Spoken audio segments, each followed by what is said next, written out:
And I was literally pivoting into massage as this kind of means to not have to go back to waiting tables in case the gigs and the things didn't work, and I just keep auditioning and doing all that. But I just took to it like a fish to water. And every penny I made, I was putting into more training and more workshops. And meanwhile, my agent's saying, "Where are your headshots? We need this, we need that." And I'm just like, wait a second, what am I really doing here? And so a really amazing story, which was kind of the massive key turn into this is what I'm called to do on a soul level, was I was at Chichen Itza, near Cancun, and I happened to have been on a pretty profound mushroom journey at the time. And I'm running on the ball court, just fully feeling this connection to spirit on a level that I, at that point in my life, hadn't really felt. And are there pyramids there? There is, yeah. It's called the Temple of Kukulkan, which is this massive step pyramid, which currently you can no longer walk up and down, but at the time my friend and I did. It was accessible then. But the profound message I had while running on the ball court, literally feeling like I'm in this like Mayan lifetime connection of just being fully in this masculine archetype. And I hear this voice very clearly say to me, "You'll never act another day the rest of your life." And I stopped on a dime and I was like, "Wait, what?"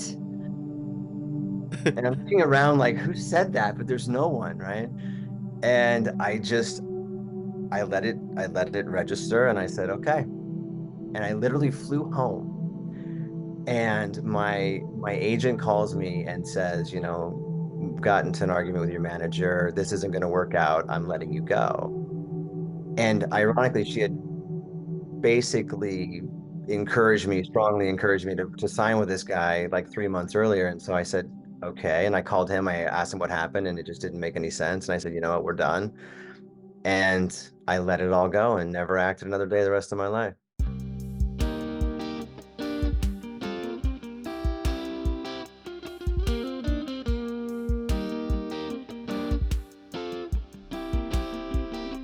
Hi everyone, welcome to the Be the Vessel podcast. My name is Daniel and I play the roles of channeler and intuitive psychologist, aiming to bridge all aspects of the healing arts while navigating my return journey to the stars. I interview those journeying through all aspects of healing, whether that be from more traditional Western frames or from a more spiritual or spirit-based connection. What I always find is that everyone is a bridge between worlds, a universe unto themselves, and a unique light that shines brightly for the collective. If you like what you hear and are interested in more of my offerings, consider joining the Be the Vessel community at patreon.com/Dr. Daniel Atkins, where you will find various unique offerings, bonus content, and podcasts such as my own channeled information and the new Be the Vessel healing series. May you find what you're looking for and remember the light within.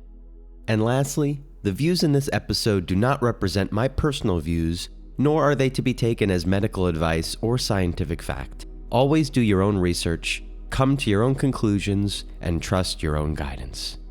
Born and raised in Lincoln, Nebraska, Ryan Seaman made his way west in pursuit of fame and fortune as an actor and screenwriter. During a 3-year stint on Days of Our Lives, while co-writing a feature film screenplay that was fast-tracked at a major studio, all his dreams appeared to be coming true. His Saturn Return, however, had other plans. After a series of disruptive, read agonizing, plot twists, Ryan pivoted from the call of his ego, the dramatic arts, and heeded the call of his soul, the healing arts. After 20-plus years as a transformational bodyworker, yogi, and astrologer, Ryan opted for the road less traveled. From spending 17 years in a Gurdjieffian mystery school, to co-creating a graphic novel series titled The Medicine Gate, to working extensively with plant medicine in South America, receiving a direct transmission of astrology in Egypt, and co-founding a superfood pancake and waffle company called Living Prana, Ryan remains forever in awe and humbled by the undeniable influence our solar system has on the events we experience here on Earth, and the path it lays out for each of us to follow. I met Ryan through mutual friends here in Los Angeles and knew right away he would make an incredible guest. And boy, did he deliver as we delve into everything astrology and healing arts.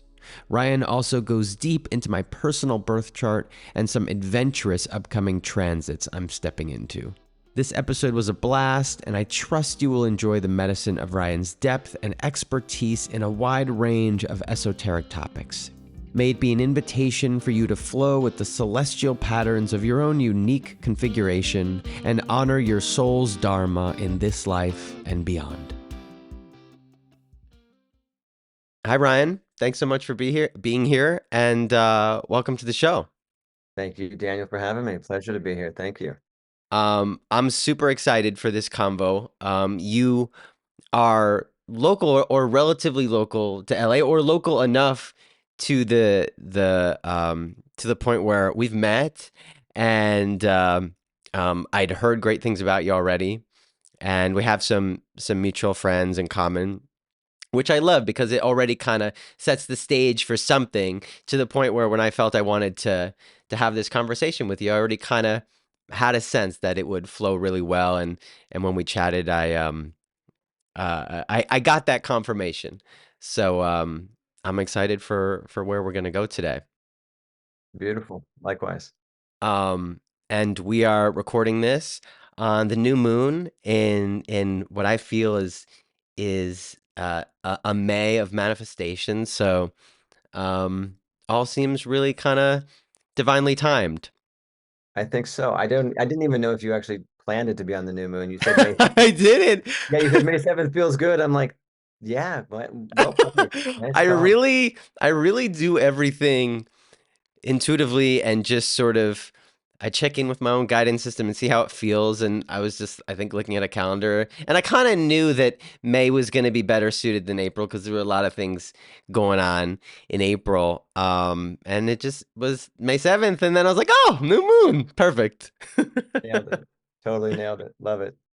um, so just from the little bit that I know about you, and what you've sent me, and the conversation we've had, you seem to have lived many lives already in this incarnation.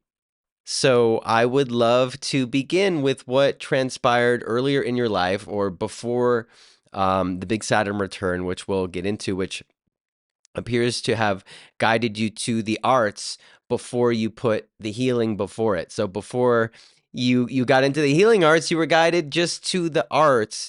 And so I would just love to hear what first led you to an artistic life, or to discover that artist within you. That's a beautiful question. Thank you.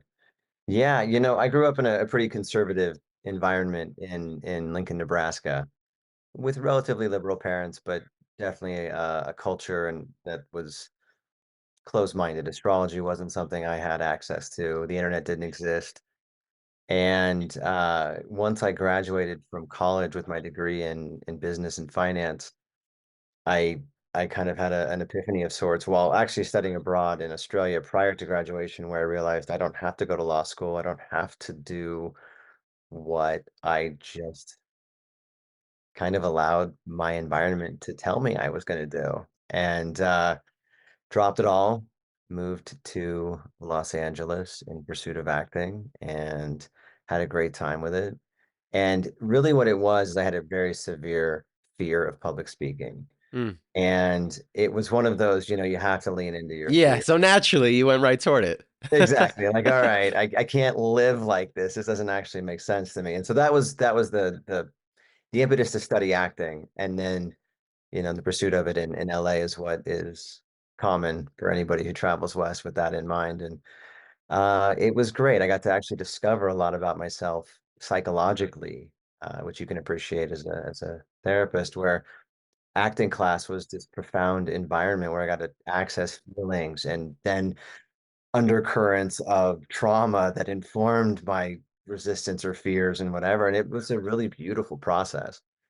Yeah, I mean, I've had that thought before, that exposing yourself to acting and to training is like one of the deepest forms of exposure for the dynamics within you that I could ever. I've almost, I felt like man, I could have ended, I actually feel like I did a bit of the reverse, which is that I was guided to sort of this like the academic scientific realm of healing, and then found my way stumbling back toward the arts when that wasn't proving satisfactory, that the mind and being smart enough and still trying to be smart enough wasn't getting. So I found my way back to the arts, and it just became so much more of a creative process. I was like, I've learned more through this creative process than I could ever from a textbook. So it can go so deep. I mean, literally just embodying different emotion states, trying on playing different characters,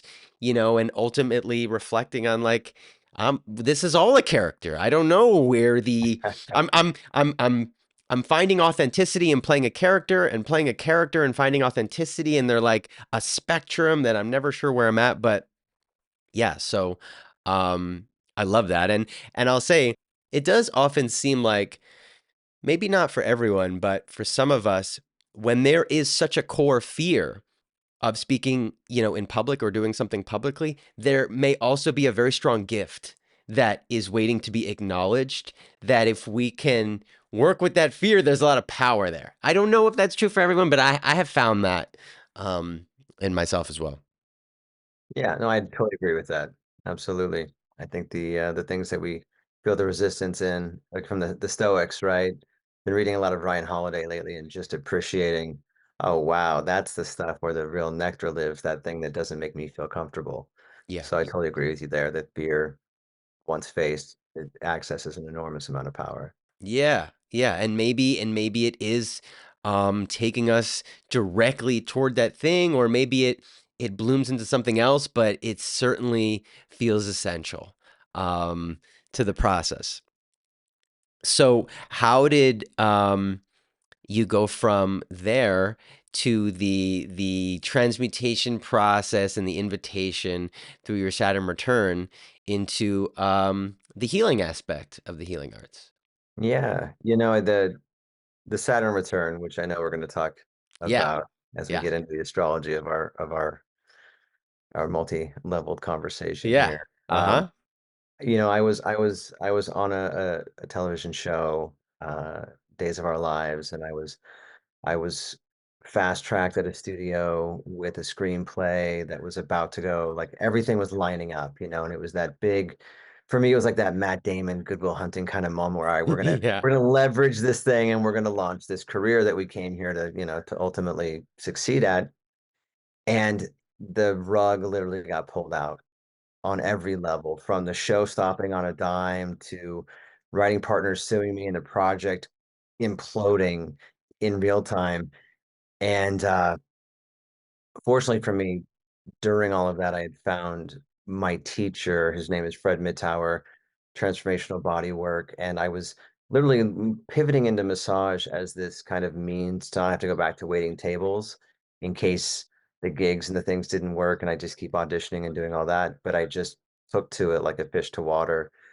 And every penny I made, I was putting into more training and more workshops. And meanwhile, my agent's saying, "Where are your headshots? We need this, we need that." And I'm just like, "Wait a second, what am I really doing here?"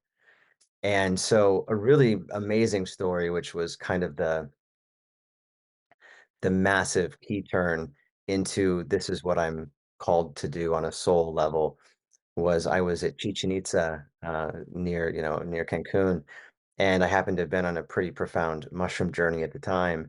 And I'm running on the ball court, just fully feeling this connection to spirit on a level that I, at that point in my life, hadn't really felt. And are there pyramids there? There is, yeah, it's called the Temple of Kukulkan, which is this massive step pyramid, which currently you can no longer walk up and down, but at the time my friend and I did, it was accessible then. But the profound message I had while running on the ball court, literally feeling like I'm in this like Mayan lifetime connection of just being fully in this masculine archetype. And I hear this voice very clearly say to me, "You'll never act another day the rest of your life." And I stopped on a dime and I was like, "Wait, what?" And I'm looking around like, who said that? But there's no one, right? And I just I let it register and I said, okay. And I literally flew home and my agent calls me and says, got into an argument with your manager. This isn't going to work out. I'm letting you go. And ironically, she had basically strongly encouraged me to sign with this guy like 3 months earlier. And so I said, okay. And I called him, I asked him what happened, and it just didn't make any sense. And I said, you know what, we're done. And I let it all go and never acted another day the rest of my life. Wow. Yeah, it was a beautiful moment in time. Like I'll never forget it. Well, and so, you had just sent me your bio and I was just reading through it briefly and I noticed, it said somewhere like received a direct transmission in Egypt about astrology. I'm like, "Oh, I'm asking him about that." I I love everything transmission related, let's just say. Because on my own journey, this voice comes through and it's like, "What is this?" I like have to, my whole body is like I have to pursue this, but I can't make sense of it. I can't convince myself or other people. Um, and it just becomes a different kind of guidance, a different authority. Yeah. And interestingly, another astrologer that I know, who's also a shaman, had an experience that where he went to Egypt and received a transmission, and it just had him. He was suddenly like stepping into his power, like channeling past life, leading this whole group of people. He'd never done it before, but in Egypt, so something about I feel like now I have to go to Egypt to receive a transmission too. But it's amazing, and I love. I never get tired of hearing those experiences because it validates the inner path and the knowing Yeah. wherever whatever that voice is, whether it's us, whether it's higher, whether it's light beings, whether it's source itself. um yeah, it lights me up, and I'm glad you listened or just continued to follow the thread and the circumstances collapsed around you to which it led you true. Yeah. So you had been pursuing the body work and then you heard the calling for astrology. Where did you go next? How did you ultimately start to sort of merge the process in that development? In terms of the astrology or Yeah, like, well, so I also saw, I had never, his name sounded familiar, but I'd never heard of the guy. I'm gonna butcher it. George Gurdjieff. Is that, I saw you mention that? So did that train? Where was that training in the process? Did you go? Was astrology all self study, or sort of how did it unfold for you next? yeah, okay, it's a good setup for a good story, I suppose. But at least it's Perfect. entertaining. Yeah, I was once I let go of the idea that I was in LA to be an actor and really gave myself over to building my bodywork practice and was studying astrology extensively, but really just because for me, to kind of backtrack it a little bit, when everything imploded, I was on my hands and knees, like, what did I do wrong? Yeah, yeah, yeah. Like everything I had geared myself towards and thought I had set up well was no longer. And so this precedes that the Gurdjieffian studies, which we'll get to, but Hmm. I was just trying to figure out like what I had basically done wrong in my life, and I was just in this deep narrative around I messed up, and a good friend of mine said, "You need to read this book," and it was called Astrology for Yourself, which is more of a workbook. Uh-huh. And he said, "You're in your Saturn return." And at the time, I'd always had an intrigue with astrology, but like I said, my upbringing in the Midwest didn't really afford me access to the information. And so I devoured this book and I learned my chart and I understood so many aspects of myself that no other avenue I had yet pursued was going to give me access to. And so for the first time, I had an objective perspective on what was happening in my very subjectively chaotic reality of losing everything and how am I going to pay rent and what's going to happen next. And so I just went deep into a study of it more to understand it because it was kind of a lifeline at the time to like, okay, I didn't mess everything up. I'm not. It was really serving you personally to help you navigate this sort of explosion. Oh my God, it was my lifeline. Absolutely. It was like, okay, this makes sense. I was born, I'm a Scorpio, born Halloween, and no wonder it's all dark and intense. Wow. Now, meanwhile, I didn't even know it, but I was living in a house that was infested with black mold. So I'm diving over the edge of sanity into a whole cesspool of psychological imbalance Wow. that thankfully I'm like, okay, I'm a Scorpio. I'm supposed to see this. I'm in my Saturn return. This is where I'm supposed to be, not knowing that I'm literally losing my mind. Yeah, hallucinating. Yeah, like more so than I realized until I discovered what it was. And that's a whole other story about getting mold out of my system and working in different ways to do that. But Yeah. that process was astrology was a lifeline. And it was during that time that I then went first to India and met a beautiful guru named Swami Nagananda, and was traveling with my writing partner for the graphic novel series that we wrote while studying the Gurdjieffian work, which is all now kind of overlapping. But India happened. That changes my life completely around what I believe to be, let's say, more of a Judeo-Christian frame of reality versus what the deeper Hindu studies of the southern siddhas, and Paramahansa Yogananda is a good example of Shaktipat manifestation. And so I'm reading Autobiography of a Yogi while traveling in India and reading about all these profound occurrences that Paramahansa Yogananda encountered in his pursuit of his guru while traveling to meet a man who would ostensibly become my guru. And I'm like, this is an amazing story for those who haven't read Autobiography of a Yogi. It's a profound read. And part and parcel to this story was I arrive at Swami Nagananda's ashram in Bukapatnam, and his ashram was called Santi Mandaram. And this beautiful Southern Indian, very dark skin, dark hair, manifests for me on my birthday a Rudraksh bead out of thin air. And it's my 32nd birthday, and I literally just it like fractured my frame of reality where I'm like, wait a second, everything Yogananda talked about is real.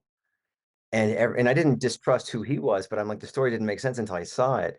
So I'm in India and that happens. And so now I'm like, wait a second, there's magic. There's something else in this reality that prior to that moment I wasn't accessing, but now I know that it exists. So what is this? So that leads me deeper into the Gurdjieffian studies, which is its own conversation. But to Egypt, to answer your question in a long-winded way, I went to Egypt on this beautiful pilgrimage, and it was there at the temple of Hathor and Dendera that once again I hear this voice, which doesn't occur very often, but here we are with two stories where it's happened. And fortunately for me, I was with a beautiful group of humans, and we were accessing the temples thanks to the people we were with. We could go like after they closed or before they opened, and you're getting the real Shakti and with the real energy of the temple.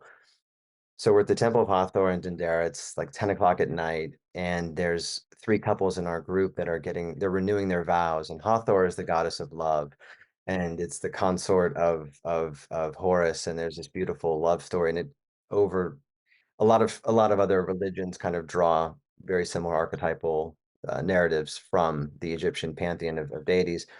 So I'm on the rooftop, and I get that voice that says, "Walk now." So like, okay, and I turn, it's like turn right, turn left, and I go down this like stairwell, corridor. I'm walking all around the temple, and it's nighttime, and it's just lit by candlelight. So it's got this kind of ominous feel to it. It's like, whoa, like I'm really in the thick of something profound right now. And it ends up leading me back to the top of the roof, and I'm led into a room that has no outlet. And so I actually said out loud, "What now?" And I hear that voice, and it says, "Lie on your back." So I lie down and I'm looking directly up, and on the ceiling is this engraving of this cartouche that is the precession of the equinoxes. I didn't know that at the time. I would later discover this when I researched it, but I'm lying there, and it just like it just floats, and I feel a direct impression move through me, and it was like goosebump, like whoa. Don't know yet what it means, and I don't actually. And then 2 days later, a fun story is I'm walking down the streets of Luxor, And again, I'm like, I need to like let intuition take me here. Something's going on. I find myself in this tiny little shop, this beautiful Egyptian man in broken English telling me to write a letter to a couple in Denver, Colorado. And I'm just, okay, sure. And I look to my left, and on the wall is this gorgeous papyrus of that exact procession of the equinoxes, which of course I purchased and took home with me. And I got home and I researched what is this thing, and this is their astrological symbol, and all these different like the not so much hieroglyphs, but the symbology of it was very profound. And that's amazing, great. And then I pull up someone's chart. At the time, I had been studying astrology with the kind of the awareness that I know these people, these are friends, relatives, and if I learn what a Taurus with Gemini rising is across multiple case studies and friends and family. You wanted to be a scientist about Yeah, it. I was like, yeah, like I want to understand this. I'm like deep in it, right? Well, I pull up a chart subsequent to my trip to Egypt, and that's when it was like literally like a kind of out of body, light body experience where I pulled up a chart, and instead of it being the symbols and the kind of academic frame of reference, it just became a story. And the story was translatable like a foreign language that suddenly becomes second language. And that was where I realized, okay, Egypt gave me something that I didn't anticipate, and that was a, just a huge gift. Wow, yeah, so many things I want to follow up on about that. Firstly, like your soul really came here to experience it all. And what I actually heard is that I don't know if you're into sort of the star seed element at all. It's not for everybody, but it's just kind of stuff that I hear, and I heard like, oh, he's a Pleiadian. Yeah, like he has the science and the energetic, and that's sort of what I hear about myself. So No, totally. I wanted to share it because it came through. But what also it seems is that you were drawn to astrology for some sense of like, a spiritual science, a frame to start to understand yourself. But then it seems like you had the experience of whether you would call it the Shakti or the energetic, which is something that you can't learn about, not really, until you feel. And, of course, I've heard so many people having those experiences in Egypt where it's a portal or a vortex or whatever. It's just sacred land, whether it's Atlantean or whatever it is. Um, and it resonates a lot with me as I pursued lots of different sort of sciences, psychology, but then spiritual sciences, and I met with people, but what really sort of cracked me open because I was very sick through my 20s and I just have a finely tuned instrument of a body that needed to upgrade was the experience of the energetic that where all my symptoms would vanish, where I would feel like I was on psychedelics when I wasn't, where and it was more um within the realm of certain uh sort of energy medicine practices in the West here, different kinds of things I've talked about like network chiropractic and um Nice. or pranic healing or different kinds of things like that, rather than sort of being in a temple in Egypt. But the experience of the energetic was like, oh, this is real. Like it was the same thing. It was like, no, this is real. Like I thought about different things could be true, but it just struck me that you were pursuing that realm sort of whether we would call it sort of the conceptual to make sense of things and something that really made sense and was connecting dots and allowing you to follow a thread and was also just sort of carrying you through a challenging time, and then the experience of the energetic sort of cracked open a whole nother level.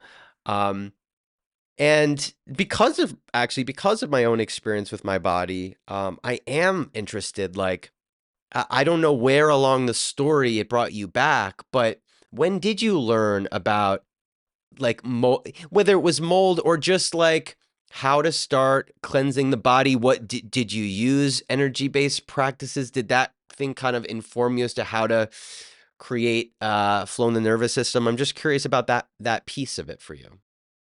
Wow, yeah, the mold piece and where it overlapped, because I went to both India and Egypt while living in that house. It Right. was shortly after the Egypt trip that my hair started falling out really rapidly. I used to have this thick head of hair, and it was just hair's falling out. At the time, I was also in Chinese medicine school.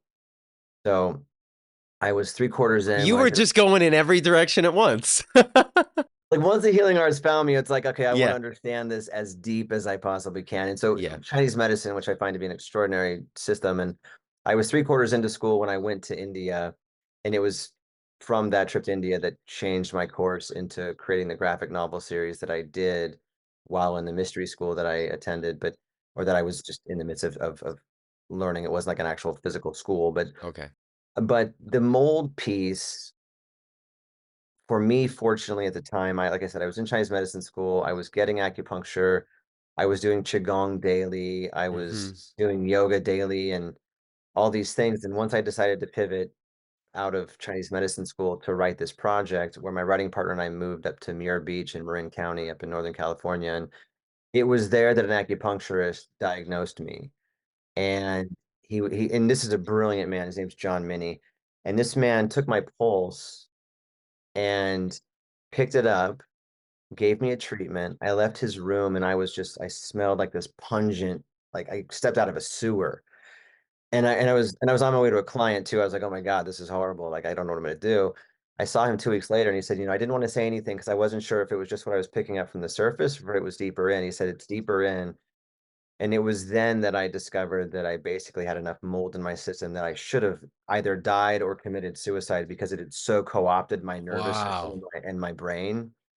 And I really was having certain ideations that were not clear and not healthy. And so I was fortunately already deep into practice. And then I understood. He told me, he said, don't stop. You have to practice Qigong every day in order just to stay ahead of this because you're clearing your channels. And he was much more informed or in depth in his understanding of even Qigong than I was in my just, I was just a student. He was a deep teacher and called a Sifu, a deep practitioner of Qigong. And so that's an energy medicine, for example, that was pivotal in my process of returning to wellness. And so there was energy medicine there.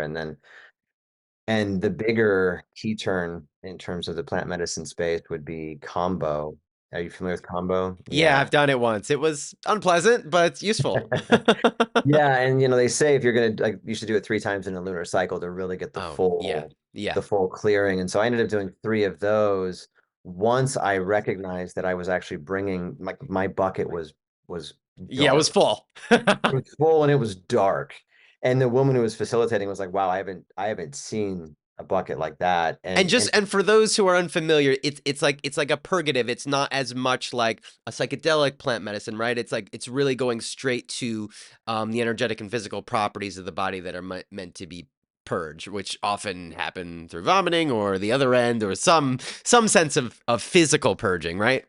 Yeah, no, you articulated it very well. That's accurate. It's not what it is. It's a toxin from the skin of a frog that's sustainably harvested, and then what happens is you'll have what are called gates burned, which just breaks the blood skin or the blood skin barrier, and then you'll apply that a paste that's from that toxin on the frog, and it's a frog in the Amazon that has no predators because it's basically poisonous, right? But the effect of that, whether you want to like talk about more of the biochemical reaction, is that you've got a poison going in your system, and prior to having these gates activated, you've fasted for about 8 to 10 hours. You'll drink about a half gallon of water, so there's a Yeah. lot of Right. Yeah. volume to let Yeah. go. But what it does is it literally is pulling from your system what is a foreign entity or foreign substance like heavy metals.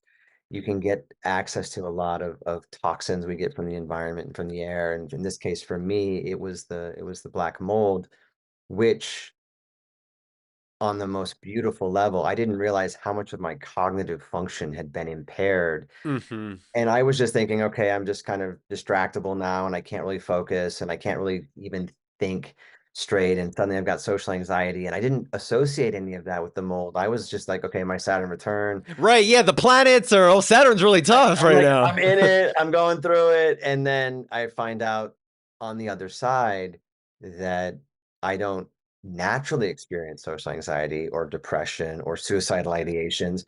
but the mycotoxins which had infiltrated my system were basically co-opting my thought process because it was creating more stress, and that's what it needs to thrive. So any organism that can inform an environment to its optimal uh, capacity to thrive is going to do that. And in the case of mold, and mold is a big problem in our in many areas of our country based on just the climates and the different elements and the fact that it is such a strong organism that thrives, and it thrives in our system when we're in stress. So people who might be in higher stress than they're accustomed to, it's certainly something to look for. And I, working as a body worker, I encounter a number of people when I start hearing the laundry list of symptoms that are associated with mold. I'll encourage them to get a test and to understand it. You can get blood work tests. There's actually a company, maybe I can get it to you and you can put it in the show notes or something, For but sure. there's a company I met at Dave Asprey's biohacking conference last year, and it was Oh just yeah. profound to find out how in depth you can get to just detect it in the home, detect it in your system, that a lot of more conventional over-the-counter stuff doesn't really get access to. So it's worth noting. I'll just name some of the symptoms, whether it's like brain fog, um, fatigue, a sense of kind of just heaviness or density in the system, a stagnation of energy, which a lot of things can cause, but mold is certainly in that potential influence. And you can really also just kind of smell it if you get sensitive to it, as I have over time because of my experience. And that's just some of them. There are others as well, but off the top of my head, certainly for those listening, it is something that once you access it and you clear it, it's like having a fully renewed lease on life. It's profound how much I had lost of myself and then how grateful I was when I had retrieved it. It's a profound experience. Yeah, and this opens up a really interesting doorway for me because the body has been one of my biggest challenges. Um, and so it's interesting you name some of those symptoms, and the through the medical lens, the label I got was chronic fatigue syndrome, which, you could list off all those symptoms and it would be the same for me. And who knows, maybe mold was in it. People told me I had Lyme's, people, Epstein-Barr, but, once you get into that world, there's another kind of trap door where now you're just inundated with all the labels. And I at first pursued it academically, wrote my dissertation, was like, there's no biomedical etiology for these, and I just investigated it through there. Wow. But now, what has started to coalesce and integrate after my Saturn return is seeing the holistic relationship between, let's call it sort of divine intervention, or what we're sort of meant to experience anyway, whether was probably divinely chosen, probably pre-selected the mold anyway to experience and then to come out of it and have it, whatever. But then the energetic and the physical, because there's this trap where people start to ask, actually it doesn't even happen with only with people wanting to discern between sort of spiritual reasons or physical reasons. It happens just in a community I was part of, more of what they would call mind-body medicine, just very psychologically minded doctors wanting to say, well, is this physical or is this like mental emotional, basically like trauma based? And it's not either or. It's because the physical is important too. It just is not the only thing. And that supported me so much in moving out of my own kind of black or white thinking, or which one is it? Because it was energetic, it was spiritual, it was astrological, and all those things guided you to the physical, to do some very real physical clearing, to work with plants which support the body. And it's just I don't even know if it's opened up or integrated or sort of expanded the capacity for how all these things relate to my body, to the energetic, to like almost seeing the foundation of my emotions, my thoughts, my physical state of being through a larger energetic lens. It's helped integrate things. And I love hearing about, what became very clear physical aspects of your journey because it doesn't strike me as separate from all the energetic work you were doing. It's very much integrate, or even from the astrology, it's all very much integrated in part of the general, let's call it healing, if we will, or the becoming of who you came here to be. Absolutely. Yeah, I mean, I could look back at it and regret it or have some idea that if that hadn't happened, what would be, but obviously there's no value in that mindset, and to that end, the without it being just this kind of trite way of saying, "Oh, it all happens for a reason," and you're not wrong. I mean, the aspects of knowing thyself and moving through those processes has definitely become part and parcel to who I am and how I operate, and the willingness to face certain things that I probably wouldn't have had I not gone through that, or the strength that that ultimately creates to face whatever obstacle wants to present itself next, and the knowingness that, oh, you can face anything. Yeah, and it's like, you know, when I say everything happens for a reason.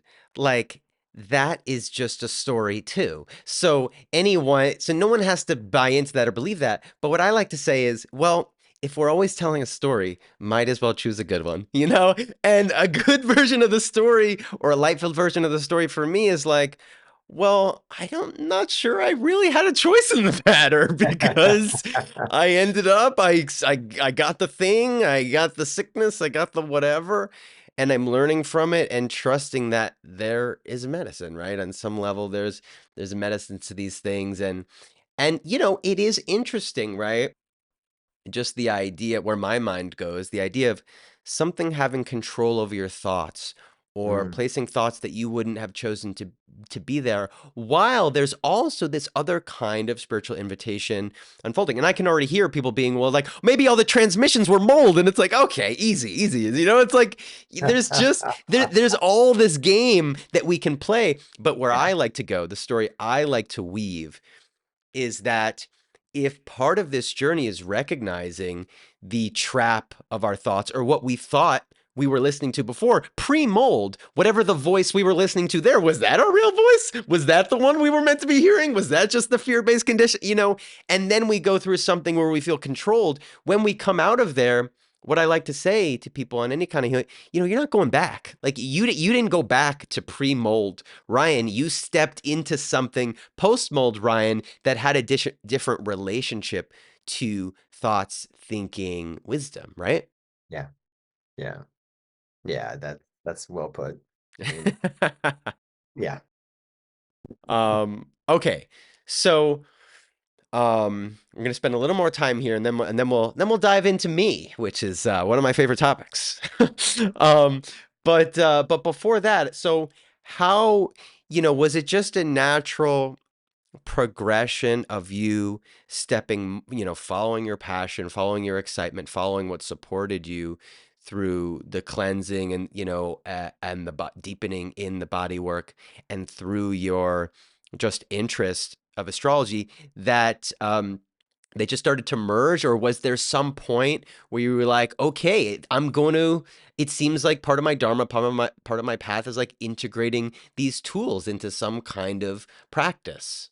Was there some point that you got clear on that, or did it just sort of meld? Yeah, I would say it was a progression, but there has definitely been an awareness that for all first-time clients, I look at their chart first and Yeah. have that frame of reference. And just from the standpoint of, you're a Virgo, and I would naturally approach a bodywork session with a Virgo differently than I would an Aries. Yeah, yeah. Or, a different, and I could go over through the list of signs and break that all down as to how I approach it. But in general, but you're also a full moon Virgo, so Yeah. you're not gonna want it light and fluffy, but you are definitely gonna like invite as much esoteric reference points as possible with a Pisces moon, and you go on and on. So it's like, okay, I know the bandwidth I'm entering into, and then the body's the body. And while we have different holding patterns and understanding the trigger point therapies and understanding the structural muscle groups as it relates to this correspondence with the chakras. Like that's all universal, but there's a different application of how I would approach it based on the astrology. And then the other side of it is, on a good day, I'm out of the way, and the astrology is what it is in terms of it becomes a bit of a transmission or a direct download that comes through, and it informs the sessions pretty significantly in terms of what is let's say, the physical matrix that is storing the traumatic imprints and the emotional blockages that are relevant to the transits that you're in. And, we're going to talk about your Saturn square, and we're going to get into some of that. And the basis of why I found astrology so relevant, as you pointed out earlier, is it was what gave me a sense of hope and perspective on an otherwise really messy time in my life. And then it literally provided an objective lens on things. And so when I speak to a client who might be coming in, going through a breakup or some other significant life transition that isn't comfortable, it suddenly like gives context and gives comfort with a lot of the emotional stuff they walk in with. And then let's go deeper and see what is that relationship mirroring that might otherwise be more in the matrix of the body. So it became an inroad to understanding their moment. And most of my long-term clients they'll come in for quarterly like drop-ins of like, all right, what's going on? Because this is my experience. So I'm like, okay, and this is the frame of reference, and now let's go deeper. And not to overspeak too much about like how a session would go and how I work, but No, I the love it. two molded together to a point where it's like I can practice either exclusively, and they're great, but together there's something more that comes through that feels like it's a little more encompassing and a little more enriching to the one's intelligence or cognitive understanding of their experience relative to their moment in time. That a great bodywork session might clear energy and you might feel great, but you might be still spinning a story. And astrology for me and for in my experience with clients has kind of been a nice little bridge to feel like I'm not just walking out feeling good, but I have a deeper understanding of self and my place in this process that I am, from alpha to omega, from Aries to Pisces, from, birth to death, and this whole experience of, oh, I'm somewhere in the spectrum of my evolution. And this, in my experience, has been a tremendous lens to perceive it in a relevant and informative and beneficial way. Yeah, I mean, astrology can give you a larger story that I like. I find it very, I call everything a story, and uh, you know, the story of astrology resonates for me, and I found it to be very useful. And so, like, it's like, just speaking about that Virgo Pisces axis for me. I mean, I also explore. I'm all over the place. So I'll go to Vedic astrologers and be like, nope, you're Leo. And then I'll be like, okay, well, I don't know anything, but I'll entertain it all. But so from the Western frame, my Virgo Pisces nature, you know, um, I want to explore every story. I want to try it all on, see what fits, see what's useful, and then maybe be forced to let it go because I'm attaching too heavily to it, but ultimately Right. coming back to it. So that's just my dance, and I enjoy it. And I'm glad I asked that question about the merging because you represent, my favorite kind of, healer or whatever you would call it, whatever you would call yourself. You represent my favorite kind of that, which is a kind of bridge. I kind of see myself as a bridge between worlds, and the things I'm bridging can differ from day to day, but it started out bridging clinical psychology to this realm of spirit, and now it's who knows, it's messy, but you know, every my feeling is that everyone is bridging something. Like even if you just studied in academics and then your whole thing was just like translating someone else's work, you're still bridging through your voice, even if you just word for word, like there's still a bridge happening. It's not maybe my favorite kind of bridge, but you're still a bridge. But then, the person who takes what they learned and then takes something else that they learned, and it also all along is cultivating and giving space to their own intuitive knowing, then creates, this new paradigm. I just love new modalities, new paradigms. And I've had, I'm a seeker. I've had lots of different body work, met with people who call themselves all sorts of things. But my favorite are the people who are bridging things that have just different elements that have supported them, which is probably likely what we have most to give, the things that work for us, as well as that intuitive knowing to just, trust the guidance that is melding it into this unique thing. So, I love that little even that little bit about how you would approach different clients. And like, you certainly don't have to go through every sign, but I am curious if there are any other things you're, you're going to look out for, or you're going to take note of as you approach a body work client, or just sort of how you're going to work with an individual. Are there things that you take note of in their astrology, or anything like that? Yeah, I mean, the natal chart is what I love to look at. But when it comes to a session, say it's, let's say it's today on a new moon, I want to know what house that new moon is Yeah, the in. Uh, transits and yeah, yeah. and I want to know what it's aspecting in their chart, and then what larger transits are they in the middle of? Like, you've got your Saturn squares coming up while because you have a natal Well, it's conjunct my moon Saturn moon. square. Yeah. I mean, you got a big wave coming, right? Yeah, I know. I know. And the beauty of it is, it like let's say how people commonly interpret Mercury retrograde, like, oh no, and it's like nothing's Right. inherently bad or Yeah. good in astrology. There's I certainly think most would say this provides an interesting challenge.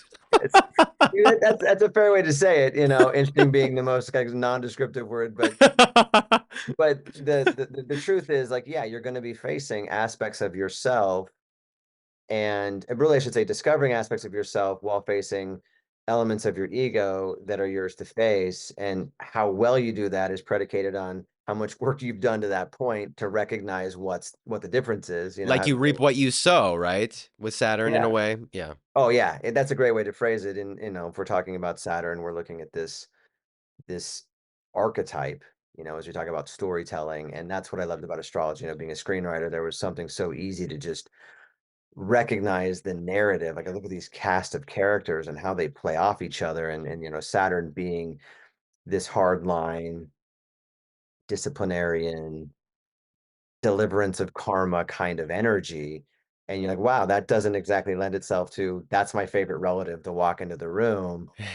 But here he comes. So if I've cleaned my room and the fridge is all spotless and I've got the meals prepped, and Saturn wants more than anything our authenticity to be embodied, our authority to be embodied, and our truth to be lived. And when we're not doing those things, Saturn isn't going to be quiet about it, right? Or And subtle. so, and that's Saturn, and we can talk about all the planets, we can go anywhere, but the basic gist of it is that kind of aspect would be very significant for me to recognize in a client's chart. Like, all right, here you are. Now let's see what we can access in the body, relevant to this transit. And, then that's bringing in a different correspondence with the physical to the emotional to the intellectual and the three centers. And that's more of a Gurdjieffian frame of reference, where we have these three centers that operate, and when they're fully coherent and fully balanced, that's when we're awake. And there's a very black and white perspective from his work, where one of his students named C.S. Knott wrote this beautiful book about Gurdjieff, and it was all his journals throughout his time studying with him. And he basically recognized that if you are not in alignment with your, let's say, supermental intellectual centers, your emotional centers, and your physical centers, you're simply not awake. And most of us are not awake most of the time. And that's like the real hard awareness that work brings, is recognizing that we're all in a state of hypnosis the majority of our waking life. And it's confronting. But when you have that taste and you recognize there's a lot of work to do to just dismantle the ego structures or the personalities and false personalities we develop over time to survive, and all the trauma, and we could wax poetic about psychology all day long, I'm sure. But the basic frame of astrology then, and you look at Saturn, is Saturn rules structures, but not just the structures that we're in need of dismantling, which is where we get a little bit like, oh, that's a crunchy experience. But the structures we're building, the structures that we're actually applying this freed up energy from the freedom of attachment to a way of being, into a real more essence embodiment, then we can start using Saturn's energy as, wait, if I'm disciplined about this, I can build anything, I can create anything. So where do I hold myself back? Let me see where Saturn's saying, no, you got to step up your game because the world needs it and your soul is here for it, kind of energy. And that's then you start to say, okay, Saturn, I'm going to welcome you into my house because you're going to get me ready to do what I came here to do better than any other planet. Yeah. Okay. So let's dive in. We're there. We're ready. I'm ready. And it's actually really interesting because I mean, I don't know if you remember that car company, Saturn. It's like very old, and I had probably haven't seen one of those in like 20 years. I think my older cousin had one. But Yeah. in the past week, I've seen that car, it's an old Saturn car, like 4 times, and I'm like, all right, I get it. I Yeah. The get it. We universe gotta, is singing. Okay. yeah, like I get Wow. it. Okay, That's amazing. so let's dive into this Saturn square, which is also conjunct my moon because I was born with Saturn square my moon. And I'll throw a couple things out. Firstly, what I'll say is, as I've explored astrology, and at this point in my life, I've also made a pact with myself not to give my power away and to give way to fear-based stories because what my mind can do is say, "Oh my God, this is such a terrible thing that's going to happen to you. Like, let's constrict and go into fear." And then, the other part of me that's been on this other intuitive journey is like, "Wait a second, that can't be right. That can't be really what the guidance is to just like brace for impact. There must be a process of being able to dance with the energy, hear what I need to hear that can support me, but let go of what is just creating fear presently in service of something, some story that's going to come that I'm not actually going to know and I'm not going to be able to figure out." Yeah. So I'll say that about it, about how I approach, taking in information. And then the other part is, I'll throw out some other things that I've just been aware of in my chart is that, so there's that happening. I know it's in my fourth house. So I think that, part of maybe the discipline is cultivating that foundation in that home, which also happens to be where my North Node is because I was born at full moon and it's right in that MCIC line. It just seems like all that is building to something that I guess one thing, I was saying this to my mother because she heard from another astrologer, that we use who was like looking, she'll always ask about her kids. And he came up to my chart and he's like, "How's Dan doing? He's got an interesting year coming up." So a lot of people have been telling me, but the one thing I will come back to myself with and take solace in is like since my Saturn return, I feel I've answered the call. I've done everything in my power to ready myself for what I'm here for, to feel everything I need to feel, to do what I came here to do. And so from that perspective, I'm ready to reap what I've sowed, but I'm also ready to hear what can support me in this. That's great. Well, I'll speak just generally about Saturn Square as an aspect which we all Sure. have and we all go through. And for those listening who aren't like in the conversation, what we're talking about is when we're born, every planet is at a specific point in the sky relative to Earth. And so, as we've mentioned, your sun was in Virgo. The sun was in Virgo, and the moon was in Pisces when you were born during a lunar eclipse. It's on the tail side of it. Um, that is that is a mathematical configuration of a geometrical constellation of planets, right? So we're talking about an opposition, and that means it's 180 degrees, just a little bit off that from the exact opposition in terms of your chart, but these are all angular relationships we're talking about. So when we talk about a Saturn And square, opposition is what some would call challenging. well, yes, and I think inherent in the word, we can build on that, Yeah. but it's also revealing and it's also illuminating because what happens when you have two planets that face you, especially the sun and the moon, we get to see that very readily in it with a naked eye relative to, oh, when the sun is opposing the moon is full. It's luminescent. And what astrology essentially says about any planets that are in opposition when we're born is that the skillful application of one is going to illuminate the unskillful expression of the other. And so, okay, that means we're gonna see a lot of shit. And the thing about it that I find incredibly I guess neutralizing is it's not inherently good or bad. It's just that it's bigger energy, it's fuller energy, and it's going to be someone who's inclined to engage life with a stronger, we could use intensity, I but came here to just, transform some shit. yeah, you know what? Like, you know what? There's a deep end, there's a shallow end, I'm going to the deep Yeah. end. And when that kind of aspect is in play, and so back to the angles, the opposition's 180, and it's two planets that are exactly in energetic exchange that is not angular, where it's got some give or some flow or some friction like a square, because one's going one way, one's going the other way. That's the square. And so it's all geometry. And if you understand that, you can say, oh, there's some science underneath this, that these angular relationships have a charge. So when we have different aspects from different planets happening, especially when some happen simultaneously, it tends to create a little bit more turbulence or chaos on planet Earth, because we're in the midst of a geometrical configuration that is very high charge, and it's energy, and it's angular, and it's real. There's no making, like, no one would argue that. It's also an interpretive science. And so where I come in and say something about your Saturn square, it might differ, but probably not be, contrary to something else someone would say, but certainly have its own nuanced read based on any number of factors, including my astrology and For my sure. experience. And, what I'll usually do, and I'll do it now just to kind of inform as I look at your chart, I found out along the way the best thing I can do is get myself out of the way. So, I read Stephen Pressfield's the War of War Art. of Art. Yeah. Yeah.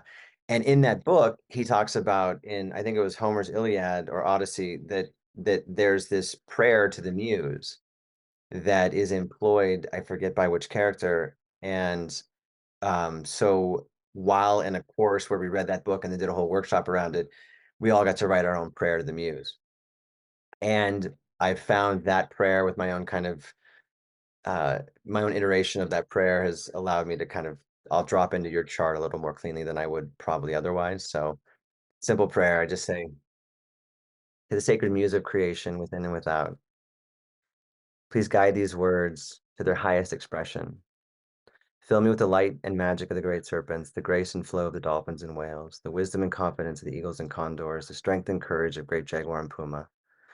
Please calm my mind's eager embrace of endless distraction and align my heart with the song you invited me here to sing. Help me guide our children home. A home, Takase.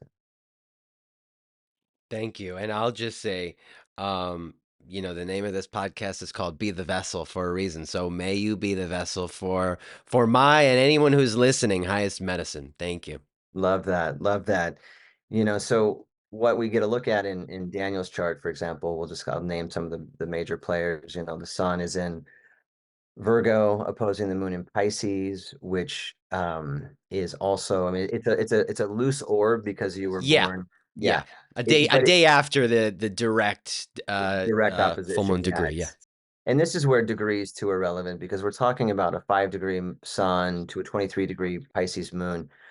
So a 10-degree orb is what you normally would take into account for what would be called an oppositional aspect. So technically, you're not living in a world where your oppositional aspect is to the sun, but it is, however, to Mercury, the ruling planet. Right. Right. Yes. And so that bears a lot of relevance, as I would see it, is, okay, you take the energy of the full moon and then you put it in a channel with Mercury, where, yeah, you're going to be dancing with the mastery of the mind Yeah. throughout existence. And that's a beautiful thing. We're all dancing with it, but you're dancing with it with a great deal of, you got to pay attention, Yeah. because it is such a masterful mind. 26 degrees Virgo, Mercury is in the 10th house, no less. So yeah, you have a voice in the world. Yes, that mind is applicable to your offering to this collective in your incarnation. That's like a given. The fact is, it's also a channel or a vessel, is a great way to say it. Pisces moon is, it's one of the more psychic positions that you could have the moon in. I mean, it is the most psychic, I would posit. And to put it in opposition to Mercury, it's like, oh wow, you get to translate the all and everything into a very precise, articulated, like it is your own voice, it is your own design is the word I'm looking for. And what's beautiful though is it's your design because you're the one doing it, but it is fully from a higher self, higher source, call it God or whatever we want to. There's definitely something that is yours to feel and then put into what will be, you know, I imagine books and so many different aspects of like podcasts as well. Mercury rules our mind and our cognition and our expression and our interpretation as well as is how we communicate. And you look at this channel, I'm like, wow, you just tap into what you already came here to tap into with the North Node in Pisces at the bottom of your chart, right? That that the idiom coli that I see down there is like you're literally anchoring a connection to the divine. And that is a very multifaceted thing for a couple of reasons. One, you've got Sag rising, where 0 degrees Sag rising, which pulls some Scorpio energy in for Well, yeah, sure. it's like I've literally had astrologers be like, well, I think this is actually Scorpio 29 degrees based on the seconds of blah, blah, blah. So it's like, I'm dancing on that line. Oh yeah, I mean 0 degrees, 2 minutes. It's like you are on that couldn't be more cuspy than Yeah. that. And for anybody listening, a cusp is just that point between two signs. And so anytime somebody is at the very end of a sign or the beginning of a sign, you have to account for the previous sign's influence in that expression. And the rising sign for anybody who's I'll say it all like a It's astrology 101. always useful to hear for me. Yeah, that what people don't always realize, the ascendant and the rising sign are the same thing. They're synonymous, but it's the constellation that was rising on the eastern horizon the moment you're born, and that informs the style and the method of expression. And I like to utilize an analogy of a car, like a beautiful car, like a Tesla. You see a Tesla and it's sleek and whatever, and that is like the rising sign. Underneath is a computer that's got a massive correspondence of different electrical signals. Those are like the planets. So all the planets represent the inner workings of the car. What we see is the rising sign. And so in this case with Daniel, we're looking at Sagittarius rising. We'll use Scorpio in there too, but I'll just start with Sag. That is an endless adventurer. That's somebody with Jupiter ruling the chart. They're going to want to experience and engage in their own unique way because Virgos are not typically all that in favor of the big, messy experience of life. They want to keep it a little bit more contained and a little Well, that's bit why I more. felt like I've been going crazy over and over again. Yeah, and as I mean, look, a Pisces moon, man, the thing about the Pisces moon too is you're always going to be feeling an enormous amount of sensitivity and sensation, and how much of that is really yours to feel versus what you're picking up from the person next door, the person, in the car with you, or the person you talked to last night. There's a way in which the Pisces moon is just so hypersensitive to an emotional state, regardless of whether it's your own or somebody else's. And that's what would make you an extraordinary therapist because you're going to be very empathic with the people you work with. An extraordinary therapist that, what I'll just say is it felt like that part of my journey, it's really interesting the South Node is there because it's like I almost felt like I had to, and I think some might say that relates to sort of past life mastery or things you've accomplished in the past before, Sure. um, and it's like, because my mind was a very terrible place to be when I was a kid. It was very unpleasant, but it's like I almost had to pursue the furthest extent of that. Um, and then get sick or be sick through the process to then realize that was never going to fully fulfill my dharma until I came around to the body, honored the body, these crazy emotions and sensitivities I've been feeling since I was a kid, not knowing anything about whose they were, and then starting this crazy intuitive psychic journey which threw my ego mind for a loop, and it resisted the whole way, and I got trapped and I got delusioned, and then still, but it what it did lead me over and over again was to really learn how to take care of my body, and I'm sure that I'll have to keep learning that. But since my Saturn return, 35 approaching 36, that's been a very deep lesson. Beautiful. Wow.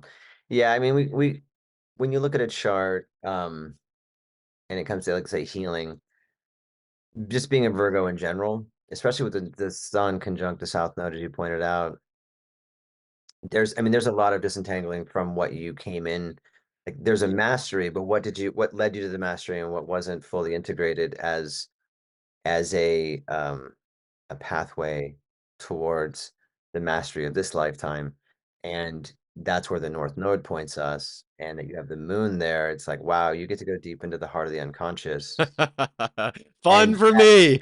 yes, fun for, it's like somebody's got to do it. And quite honestly, I think we all do it, but how much,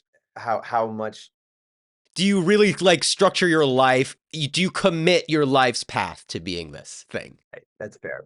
Exactly. I mean, or do you just play it out and project it out and have Yeah, the messy right. life you have versus, all right, I'm going to clean it until it's polished and done. And it actually brings us nicely into where Saturn comes into play. So the Saturn return is this process that each of us goes through in our lives, and it's roughly 28 to 31 is the strong window of it. There's a little bit on the front end and back end that's kind of like the on-ramp and the fumes at the tail end. But in general, that is a period of time where when Saturn returns to the place it was in the sky, it takes Saturn about 28 and a half years to orbit around the sun. So at 28 and a half years old, we're looking at ourselves in a way we never had prior, usually. Or well, in general, we're just looking at the things that we never questioned, we were conditioned to believe. I'll speak about myself, but that's pretty relevant across anybody's Saturn return as you begin to evaluate who am I and why do I believe the things that I believe about myself that were either told to me or in some way a planted trauma in my subconscious that gave me some false belief of myself. And I have to look at it, and I have to go into the process of actually examining who I perceive myself to be relative to who I am discovering myself to be more authentically. And then that window, like, as I mentioned, for me, here I am, an actor and a writer, and then it just boom, it's the healing arts, and it became everything, and it still remains a big component of what I do and who I am. And I can look back at that and not question at all the truth in it, even though during it was really messy and uncomfortable, but it was where Saturn was basically making sure I got the message and led me into a space where, I have the North Node at 29 degrees of Sagittarius. So I'm looking to like get every ounce of learning and information I can before I expire in this body. And, for you then with that North Node in 14 degrees Pisces, right there at the middle of Pisces, it is like, it's divine love. I mean, it's what you are, it's what you crave, it's what you feel, but then you're also going to feel, although you're also not going to feel it in the ways that you didn't and couldn't, especially in that previous life. I mean, a South Node in Virgo, um, while it's a mastery in the previous life, it's a different current than the one that you're here for now. And having your son natally in Virgo, which is your essence, it really is going to be both. I mean, it's the beautiful, disciplined, intricate order mixed with the complete dissolving of what it is to feel at one with source. And that has no form and that has no structure. But you'll design the life that affords you that experience, and that is a great deal of discipline and structure. And that's Saturn's position now. So the Saturn return, as I mentioned, is it opens us up to what we need to do.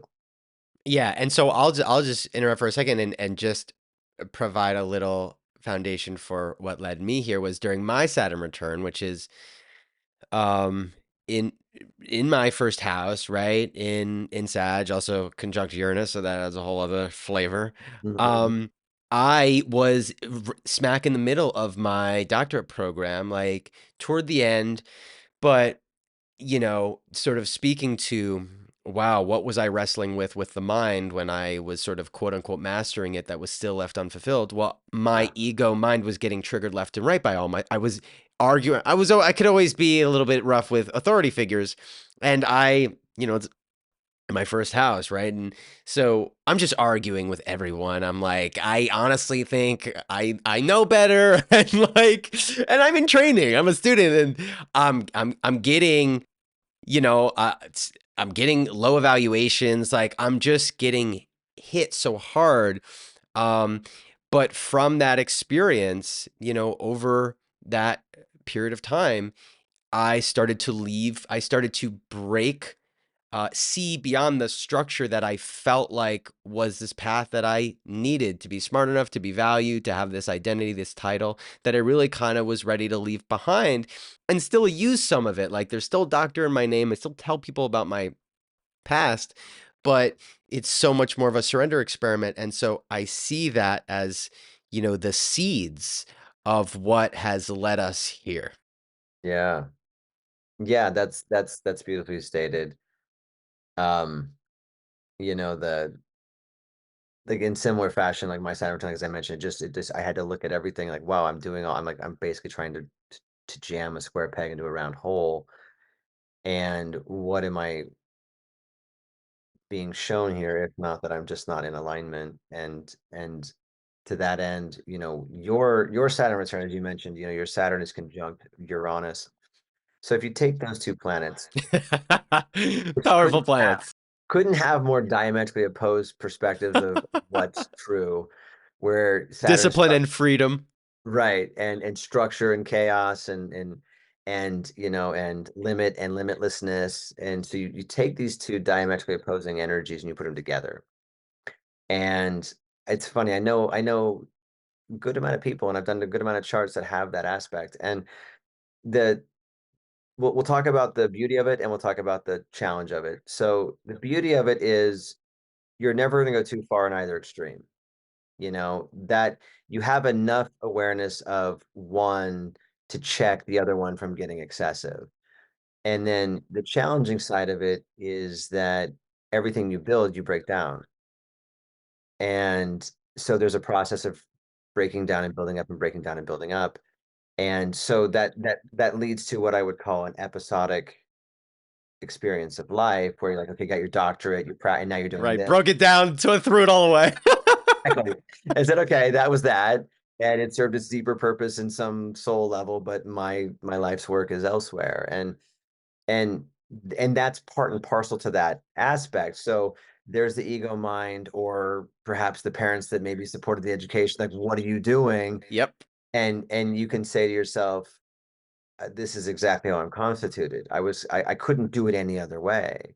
And it affords us a little level of kind of like taking the pressure off of ourselves of did I abandon something that I worked so hard for? No, actually, you built it I up was for a supposed reason. to. Yeah. Yeah, it was inevitability, basically. And so your Saturn return having both of those, because a Saturn transiting your Uranus is its own Right. conversation. And so you're For just sure. double whamming it. And it's Yeah. like, okay, now I want to do nothing, but I want to do everything. And I can't find my way to feeling like either is the right move. And then you had Saturn transit Neptune, another one of the outer planets, which is the ruler of Pisces, and is this dissolving aspect of ourselves where we just want to, like, let's just go into a more transpersonal feminine. And I'll break something else down for those of us who are in the psychology conversation is there's personal, interpersonal, and transpersonal planets. And so the personal is the sun and the moon. Nobody sees that, but it's our essence and it's our emotional inner world that informs so much of what we experience, but people don't necessarily see that. They see and interact more with the Mercury, Mars, Venus, Jupiter, and Saturn being the interpersonal planets, and the rising sign being the way that all expresses through, and then the transpersonal being Uranus, Neptune, and Pluto. And so we have these aspects of ourselves where there's an interpersonal, and then transpersonal, where it's more like, wow, I'm connected to something. Like for me, the voice that tells me to, you know, walk around the temple in Egypt. And that's a more transpersonal experience and very relevant, regardless of whether we feel it or recognize it. It's still part of the fabric of what we experience in our daily reality, let's say. So with Daniel's chart, one thing you said a bit ago about the arguing part of you, and it's so funny because you and I share something in common. We both have Mars and Aries, which is dignified, but also retrograde. Yep. And I have that as well. And what's amazing about a Mars retrograde, and this is true of all planets, is a retrograded planet when you're born. Many people know about Mercury retrograde, but every planet has a retrograde cycle, and the outer planets are retrograde for longer than their direct, so we don't really factor that in as much. But the inner planets, like a Mars, which only goes retrograde for 2 months every 2 years, so it's not that common. Whereas Venus goes retrograde for 5 weeks every year and a half, so also not very common. But then there's Mercury that retrogrades every 4 months for 3 weeks. So it does it 3 times a year. That's a little more common, but still only about 10% of natal charts when you break down the math of 52 weeks and 9 weeks. I guess that's 10% of charts. So anyway, the That was good the math. on the fly. And that's probably because I've like studied it 18 times and said it wrong 20 of those, 16 of those. So anyways, the Mars retrograde, for those who have it in their natal charts, or for those who want to understand it a little bit better, Mars retrograde, Mars being the assertive planet or masculine or alpha, when it's retrograde, it's like being in a Ferrari that you can only get to third gear. It's in Aries. So like that's the Ferrari side, but being in a car in general, like you want Mars direct. When Mars is retrograde, it's almost like I want to enter like I want to play full out, but something's holding me back. And I've felt that in my physical body. Like, no, okay, I'm ready to launch, and my body's like, no, you're not. I totally get it. And here I was with the mold and like down to my knees and healing that. And so we both had that, in our Saturn return phase. And but what's great about a Mars and Mars retrograde, for like, it's not a lifetime of that. There's a process through which, and in fact, Mars is in Aries now, and you're about to have your Mars return. Right. So what's great is you have so many transits happening. Your Jupiter return is My on the Jupiter, horizon. there's some good stuff happening too. Exactly. But what's amazing, and I've found this in so many charts where you realize, wow, it's not just all, going to be this slogging through the pits Yeah, of there's hell, but there's some bright rather spots. there's a lot of lift in that. And we could talk about, like, we should probably talk about the new moon at some point too, because it's just there's so many things happening with it. But as it relates to your chart, it's all in the sixth house.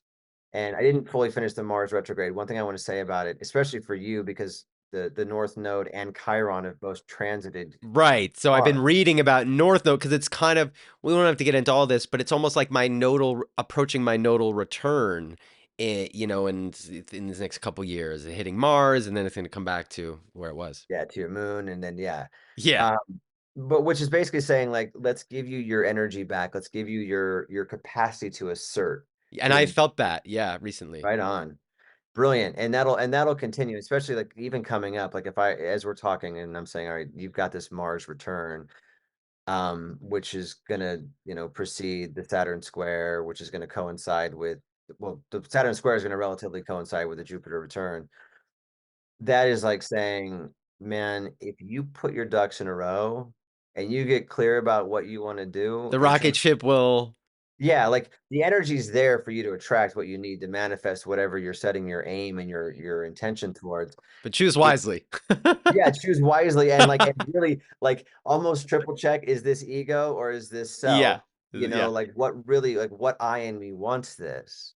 And let me be really clear that it's, especially as a Virgo, it's in service to a greater good. It's in service to a whole, because that's where your abundance really flows through, is your application of service. And then there's a great quote I love to bring when it comes to Virgos, is Mahatma Gandhi, who said, if you want to, the best way to find yourself is to lose yourself in the service of others. And And and well, and I'll just say, through the pursuit of the doctorate and all that, um, it was aligned, but there was ego. There was actually wounded ego because I didn't think I was smart enough, and I benefited from learning all that. Like it gave me so much. But as I stepped away from that, the past sort of, let's say, Saturn transit of like 6 or 7 years has been letting go of everything that I was going to rely on to provide for a stable income, provide for a sense of ego identity. It was like, okay, if you really want to align with this, you gotta let go. You're not gonna know where the money's coming from. You're not gonna know what to call yourself. You're not gonna feel super validated or worthy in what you think you know. So that I can say, I feel like, all right, if I'm not in integrity now, I don't know what else I could do because I don't have any money and I don't have any sense of clear identity. So let's go. yeah, man, that's wiping the slate clean, and yeah, letting the vessel be, available, Yeah. right? Yeah. It's great. Well, and in that, by the way, I didn't highlight it yet, but we have to talk about the T square in your chart, which is that moon Mercury opposition we referred to earlier, both of which are squaring the Saturn Uranus conjunction in Sagittarius, which when you look at a T square, this is back to the angular relationship conversation, is we've got a 180-degree angle, that being the Mercury and the moon, both of which are squaring 90-degree angle, Saturn Uranus. None of that is easy. No, yeah, I was gonna say, not again, something not particularly considered for the faint of heart, let's say. Yes. And what it's doing, to give a better description of that, is it's really forcing you to let intuition literally inform everything you Yes, say. that's what Even this like journey has the been. Yeah. thinking, exactly. The thinking mind is such the servant to that intuitive heart in this deeply, deeply, deeply like, and you're going to get work to the nines to really like hone that in. Yeah. And the beautiful thing that we want to then highlight is that when you have a T square, what energetically is really wanting to form itself is the grand square, but there's not that fourth planetary body to complete it. So we look at that point in your chart, and that would tell us an enormous amount about what is it you're yearning to fill that isn't filled naturally in the natal chart, and that is roughly 25 degrees of Gemini, which is in your seventh house. So we look at what's closest to that. Oh, okay, we've got Chiron at 5 degrees of Cancer. So it's within a 10-degree orb of that spot. So it's the closest to filling that in. And then we've also got Jupiter at 4 degrees. And so we're looking at how do Chiron and Jupiter work together to basically fill in the gap that you had and that you're Mm. yearning, if only subconsciously, to fill.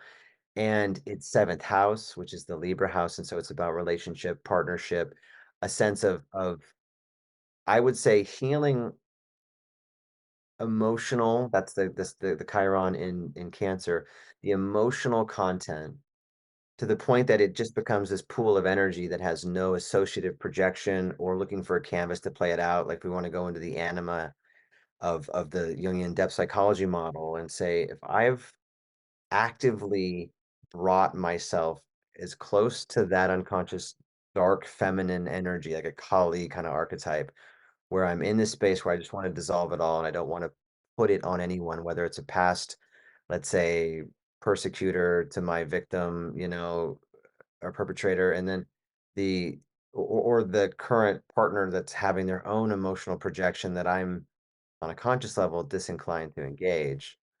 But my ego is still my ego, and it's still gonna like argue with the professors or whatever, in your doctorate program. And And a lot of them were women. A lot of them were women. well, and look, when you've got a Saturn moon square, like you're gonna have because the feminine expresses in our world of three-dimensional reality through females, while we all have masculine and feminine, we're still gonna associate the archetypal Sure. hemispheres in those male-female ways. And it wouldn't be like you wouldn't be free of it with the masculine either. There was still going to be males in that too, Yep. but predominance of the feminine because of the moon's placement. And it's in the fourth house, which is like this is you getting so deep into not being anybody else's canvas, which is not easy when you got a Pisces moon because you're going to be so sensitive to everybody else's You feelings feel and everything, and you just over and over invited to sort of get clear. But, I was in a profession that emphasizes self care, but doesn't really know the depths of what it means to yeah. care for an energetic vessel. So, you're sitting with traumatized people all day. You're honestly working with traumatized people because just because you're a psychologist doesn't mean you're immune from being deeply wounded. In fact, it almost guarantees it. I was So gonna say, yeah, it's like, there was a lot of I had to step away from. I understand that. Yeah. And and this kind of actually plays into the new moon, which is a more general awareness that I think we all can really bring to this moment. I don't know when this podcast is coming out, but the Taurus new moon conjunct Venus, conjunct Uranus and Jupiter. It's all this Taurus energy is so much about giving our thoughts over to what is the form we're living into.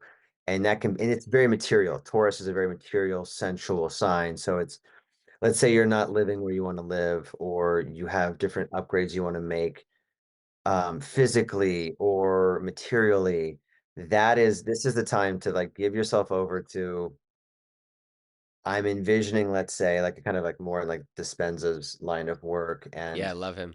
the mind body medicine, whether it's a physical health and wellness on a cellular structure, or whether it's a physical reality that I want to augment, improve in certain ways, to give yourself that genuine feeling in the body of the realization of that, the feeling of that, the already existing isness of that in real time, and then to like to feel that, especially like in a meditative way. I mean, the new moon is exact in a matter of like an hour from now, Right, it's amazing. like an hour This and a was half. Yeah, we're so right in it. significant. Yeah. Yeah, and to that end too, this energy isn't something that's exclusive to today. It's a new moon is a 7-day cycle, and so it's really living into it.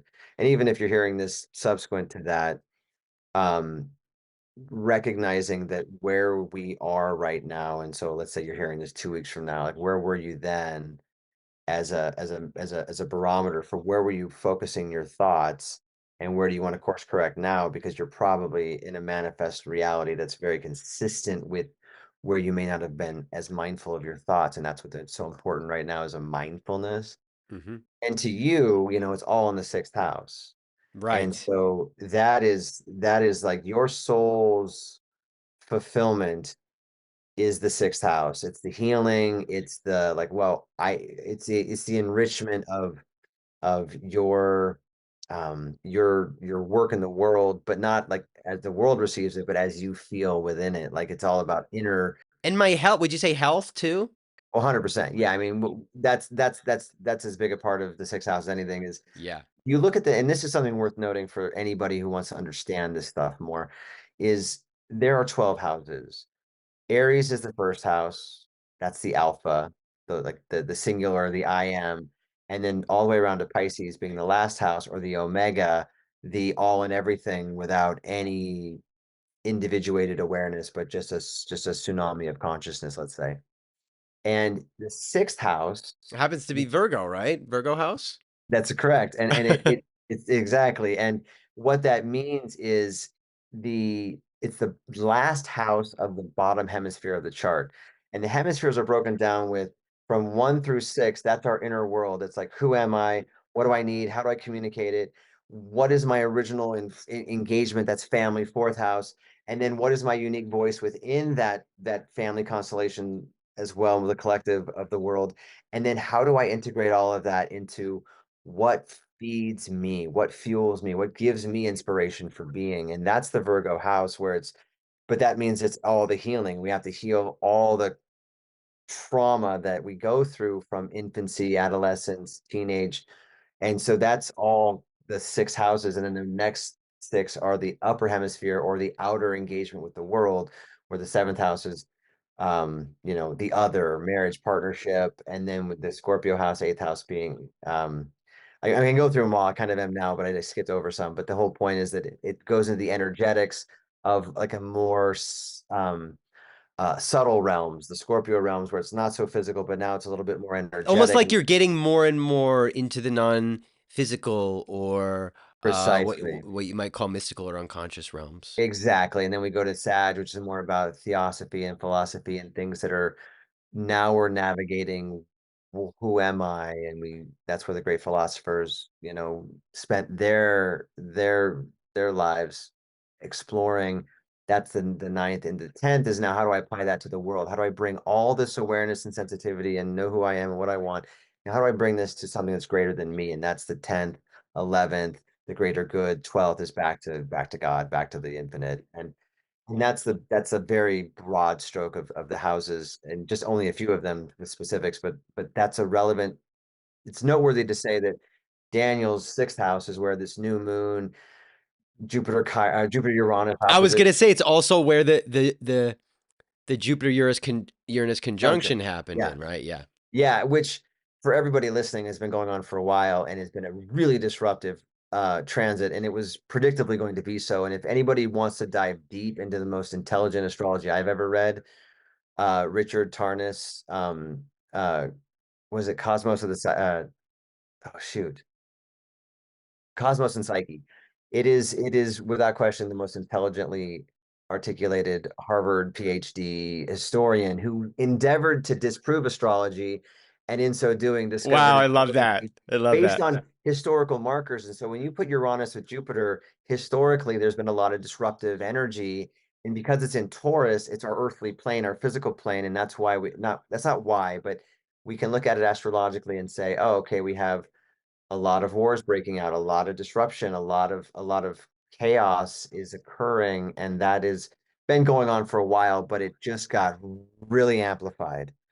And that is something that will soften as Jupiter moves away from Uranus, but it's still there. And the sun is about to join it. And the sun lights up everything it touches. And it like basically just surges it with energy. And Jupiter's already a big energy, and Uranus is already a disruptive mofo. And you throw the sun in there, it's like, all right, and the new moon is here now. So we're at this place where a lot of energy is getting amplified. And Uranus is breaking down forms left and right, which is not inherently bad. And what I would suggest is putting your mind and your focus on what do you want to do with all this freed up energy, because energy can neither be destroyed nor created. But if a structure breaks down, it means energy gets freed up. Where are we going to apply it? What is our, because we're all in our own subjective sensitivity, but then there's also a collective that's going through massive shifts. And what can we do as individuals, both holding a prayer, if you will, for our own lives and those in our immediate, but also the world. And like once imagine all of us praying together for the same outcome. In my estimation, that'd be guaranteed.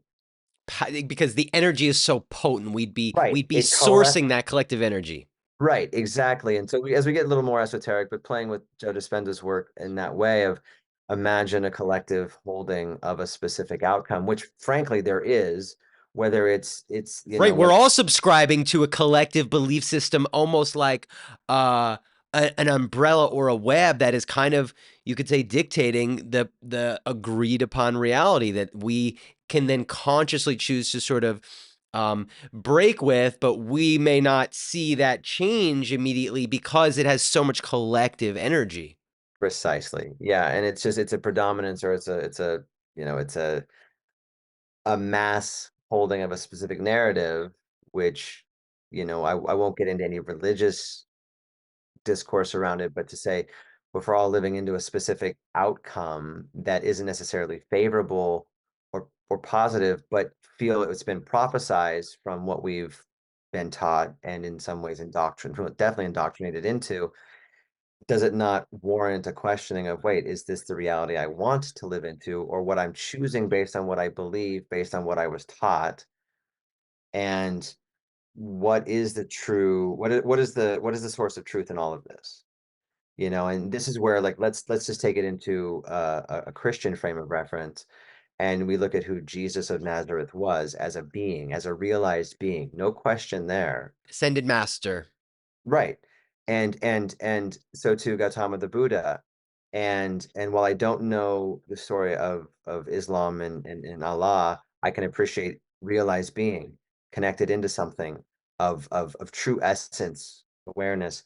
And then how have those individuals been, in whatever ways, utilized to a different agenda? And I'm Yeah. not trying to point any, naysaying anybody or anything, but saying, wait, It's really just acknowledging that, the story we create around these beings isn't necessarily the truth of their lives or what they came here to do. correct. And so many of the teachings get, let's say, co-opted or misinterpreted or utilized for an agenda that's not necessarily for the greater good. And it comes down to, let me go back to source and let me see what were the true teachings. And a great example of that is I am the way. And if you recognize the I am from the esoteric Egyptian mystery school teachings that Jesus himself did become an initiate of, and recognize what is the I am. And this is where the Gnostic Christianity is so beautiful in my studies of understanding of, this is an awareness that this is a realized being who showed us a way. And the way is the I am awareness. And if we understand what that means on the deeper levels, and also what obstructs our awareness from embodying it based on a multitude of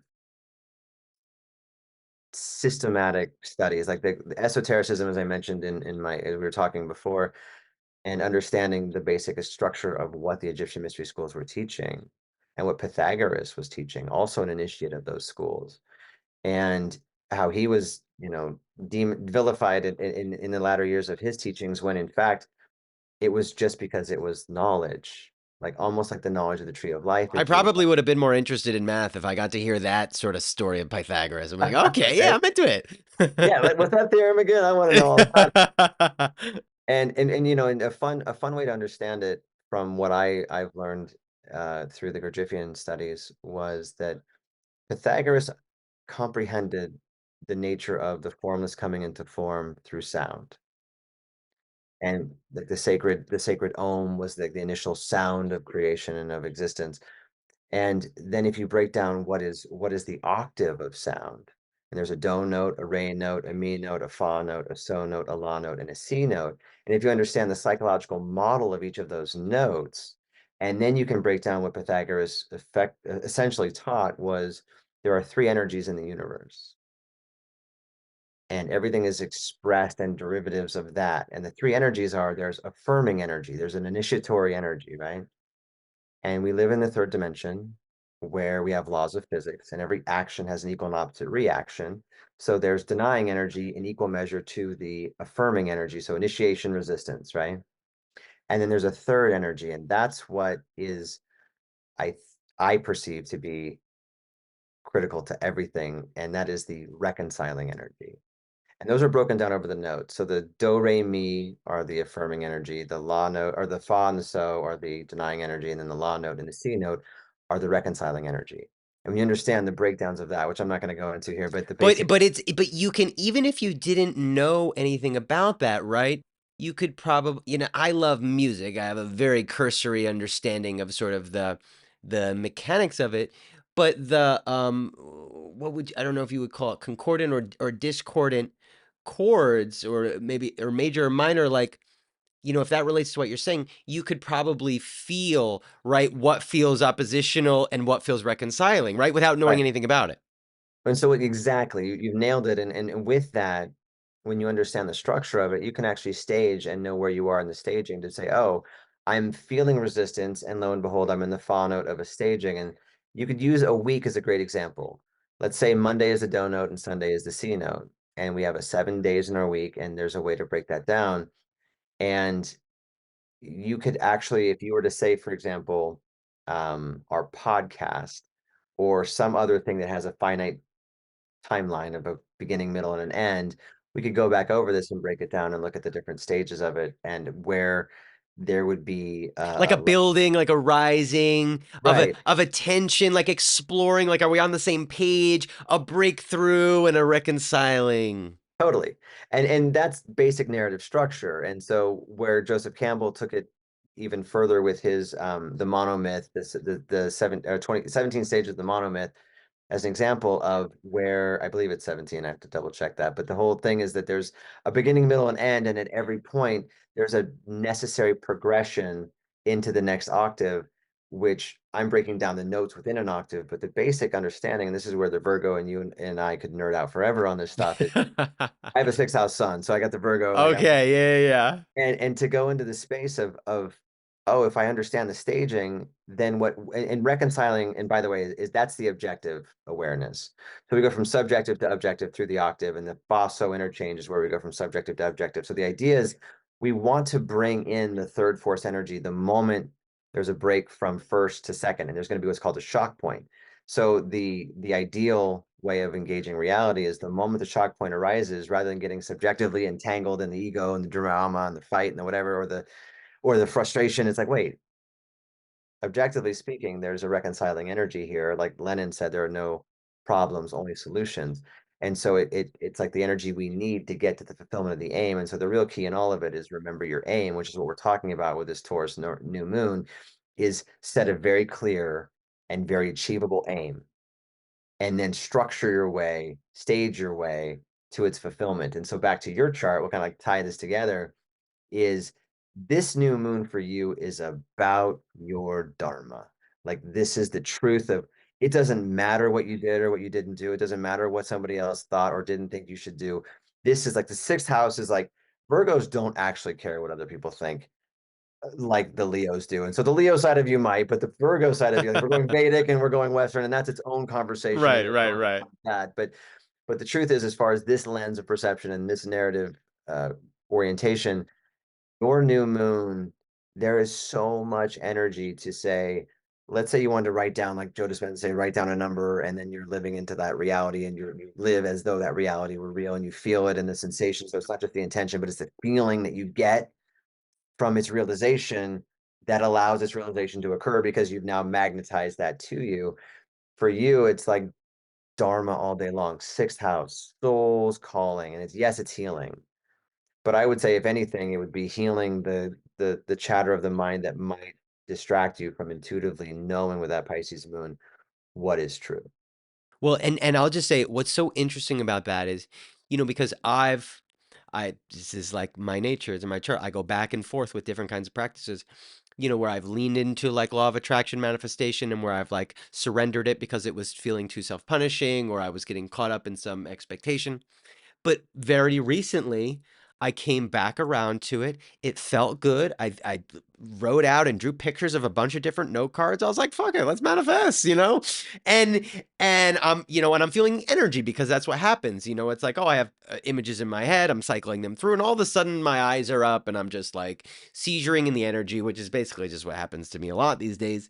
But it was like, then I'm hearing so much about like, oh, this is actually manifestation time. I'm like, oh, so interesting. I was guided back to this.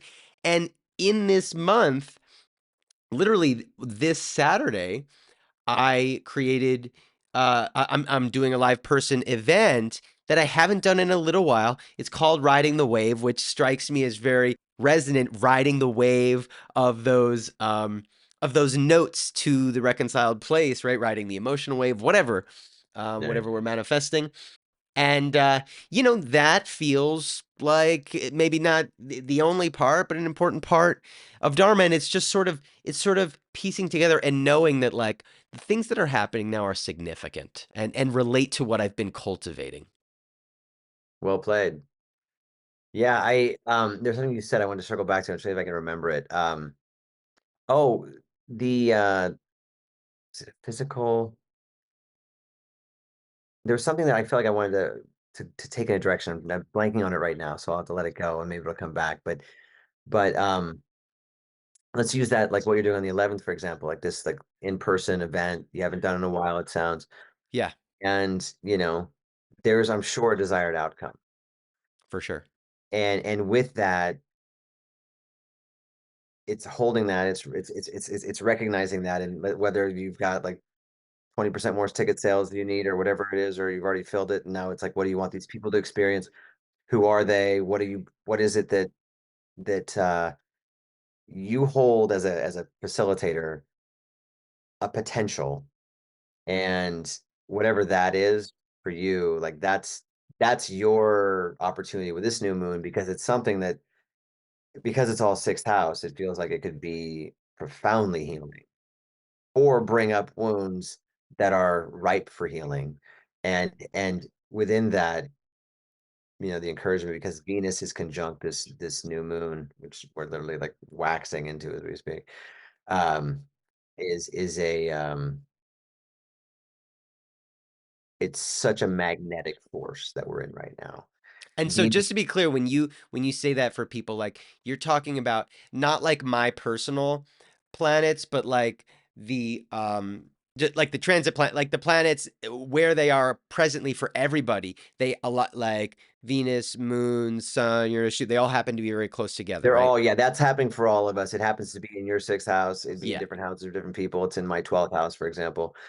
And the noteworthy piece for this period of time is that Venus is dignified in Taurus, Mars is dignified in Aries, meaning they're transiting the signs that they rule.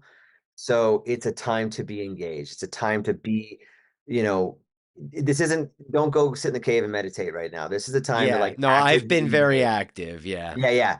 And that's true of everyone for sure. And you're in your Mars return no less, and with the North Node there, like I would say yeah, quite yeah. honestly, like brother to brother on this one, you have been hamstringed or shoes tied or one hand behind your back Yeah.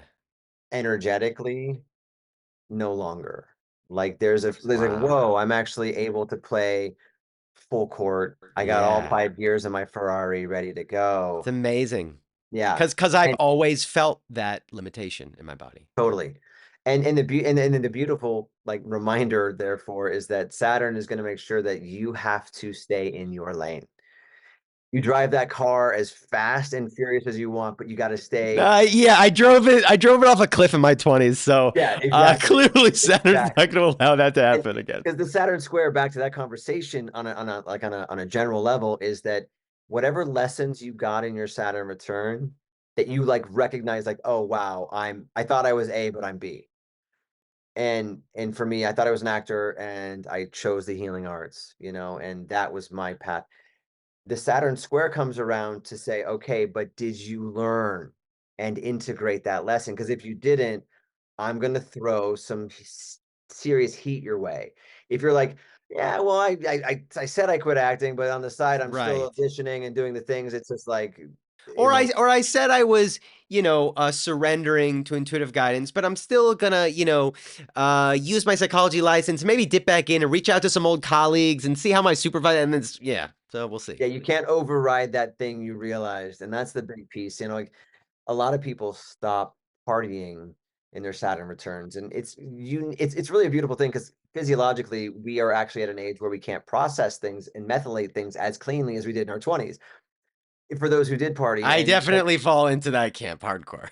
yeah, and it's like, oh, I can't do that anymore, but people still do, and the repercussions are more severe. Whether it's like the rapid aging, people liver toxicity, whatever. And this isn't to shame anybody, but to realize that, oh, we're not, it's more of an analogy for what we're designed to do. We have to let Saturn's previous lessons be a guidepost for how we engage moving forward. So it's a good time to reflect back on what did happen to my Saturn return? What did I learn? Because now that Saturn's squaring, he's got a unique lens on influencing me and either supporting what I'm building that are consistent with what I've like recognized on a soul level I'm here for, but he's also there to like really hit you harder if you're still participating in the old behaviors and patterns. And yeah, but the new moon to at least close that loop right now, we're able to manifest and bring in things really strongly. And so we went through the eclipses and a Mercury retrograde during it, and that's when we talked in April. You're like, yeah, let's wait till May. Let's push Yeah, this. yeah, yeah, Wise choice, chaotic time, and now it's because Uranus and Jupiter are still playing together in a pretty loud way. um, it's just taking the freed up energy and really being specific with yourself as to what you're using the energy for and towards and building. And that's for everybody. And then for you in the sixth house, it's like it's just your soul, man. Like your soul's purpose and like the truest sense of this is dharmically aligned. Dharma being, the method of our existence or our purpose, and that's a Hindu word, a Sanskrit word. But um hopefully that helps a little bit. And then I could go on about your chart for hours. I really yeah. got So let's do this. Like, so I even had us going into like the current skies, like 2024 to 2027, like Aquarian, but like we would be here for 4 hours. So yeah, I'll have another to get you drive. back. I'll have to Yeah, get you back exactly. for that conversation. But maybe the way to um wrap up this one is to come back to knowing that this is a very dharmic time that I've sort of been preparing for, getting purged for, getting cleaned out, getting opened, getting connected to source for, getting aligned for, coming into integrity for, and then I feel ready to step into knowing that. What else, if anything, could you say about the upcoming Saturn square moon conjunct that might support preparation for whatever that will be? Yeah, great question. And I'm glad you asked. I mean, if I was to put it into a sentence, I would say you got to feel it to heal it. Yeah. Saturn going over the moon, man, it is, it was by one of my astrology teachers, it was likened as it's like the second Saturn return. Not like as in the second Saturn return, it's second only to the Saturn return. Yes. relevant relative to its like Its what it's going to intensity. require us to like really really work with. And I would say if anything, man, I look at your chart and I see some significant psychic facilities. I don't know how much you utilize that in your day to I day do. or And so, the intuition opened and I didn't have a ton of language or frame for that kind of stuff. I'd gotten readings and healings and past life stuff through my mother, but I was like, no, I'm a psychologist, like whatever. And then, but the intuitive awaken actually started to heal my body. So that's when I was like, oh, this just kind of like you said, I was like, oh, this is real. Like this. I mean, I'd been pretty open. I'd trusted people and I'd been told I was psychic, but not until that channel opening started to actually like physically heal my body and I could feel energy flowing that I was like, oh, I'm a conduit for something like this is, but I didn't. Still, I just used the word intuition, and then I started to have what I would call channeling experiences, which really changed the game because wow. then beings were coming in. I'm a Pleiadian. I'm hearing from the council. I'm doing this. I'm being wacky. I'm like disrupting all my relationships. I'm calling myself a channeler. All this kind of stuff. And then, and the journey keeps going. And this event is a channeling event on the 11th. But Wow. actually, very recently, my guidance was like, okay, now start exploring mediumship, which was never like my main language. I'd felt souls, I'd connected with, the presence of those who cross over. But honestly, a lot of what I was connecting with was not human like that, or it hadn't been.